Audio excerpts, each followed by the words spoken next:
ইলিশ মাছে নুন হলুদ তেল মাখিয়ে নেব।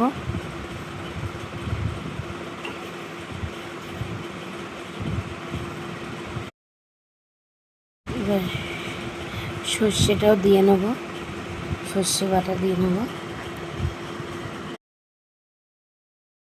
দেখো বন্ধুরা, ফোড়নে আমি কিছুই দিইনি, শুধুই মেখে বসিয়ে দিয়েছিলাম।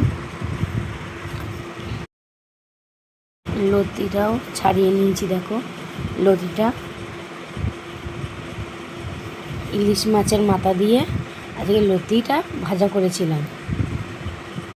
দেখো ইলিশ মাছ দিয়ে লতি ভাজা হয়ে গেছে, ইলিশ মাছের মাথা দিয়ে।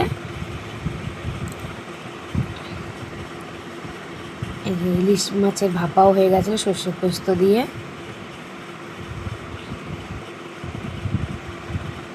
মাছের তেল ছিল, মাছের তেলটুকু ভেজে নিয়েছিলাম।